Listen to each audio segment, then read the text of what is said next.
Évidemment, je demande cette protection juridique des lanceurs d'alerte, même si je reconnais qu'il y a un symptôme d'un dysfonctionnement de notre démocratie. Parce que dans une démocratie qui fonctionne bien, le terme lanceur d'alerte ne devrait même pas exister. Ça devrait faire partie de nos boulots, point. C'est notre boulot que d'alerter, ça fait partie de notre devoir. Et donc ça ne devrait pas exister le terme lanceur d'alerte.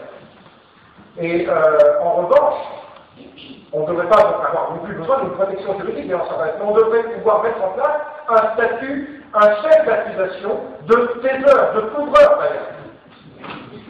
Parce que là, évidemment, c'est un chef d'accusation derrière lequel on pourrait se réfugier pour poursuivre en justice ceux qui plaident d'alerte. Pour ceux qui ont vu le film Le Monde selon Monsanto, mon collègue Robert Belli du CNRS, à Rostov, qui travaille sur les effets du Roundup sur les œufs d'oursins, non pas que les oursins soient plus exposés que les autres au Roundup, mais c'est son modèle d'étude au laboratoire de Rostov. Il a montré les effets sur le cycle cellulaire avec une conséquence en termes de cancer.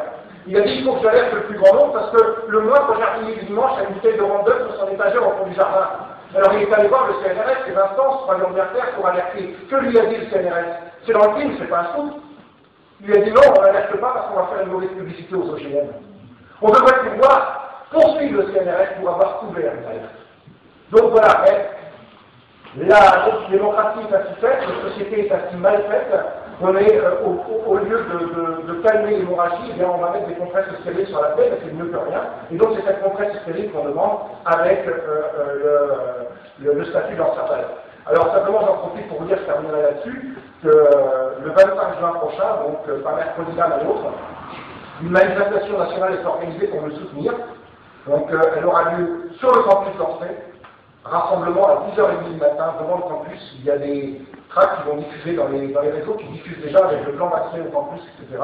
C'est une manifestation nationale, donc elle aura lieu uniquement à Orsay le matin et l'après-midi à Paris, de Luxembourg jusqu'au ministère de la Recherche, on demandera qu'une délégation soit reçue, et le matin à Orsay, on ira interpeller la direction de mon institut et les instances universitaires, la présidente de l'université, le doyen de la faculté d'Orsay, qui depuis un mois sont sollicités par une délégation pour qu'une délégation soit reçue, délégation bien sûr avec moi, pour être reçue pour parler de mon problème, et ils nous ont toujours décliné toute demande depuis un mois. Donc on va faire une prochaine demande officielle, et de toute façon, il y aura cette manifestation le 25 juin. Donc voilà, j'invite, c'est une manifestation qui a lieu à la tête de nombreuses organisations, dont WWF, Greenpeace, France Nature Environnement, Bio Consommateur, la Confédération Paysanne, le collectif des faucheurs, CRS, j'en passe et bien d'autres que je vais oublier, mais il y en a presque une vingtaine et probablement plus. Voilà, on demande à toutes les organisations de venir sans leur drapeau d'appartenance pour donner plus de poids et plus de visibilité à la manifestation. On demande aux élus de venir avec leur écharpe tricolore. Et on demande à tous ceux qui ont des idées de manifestation, de banderoles, de pancartes, de venir avec pour qu'il y ait un beau bordel sur la fac d'Orsay.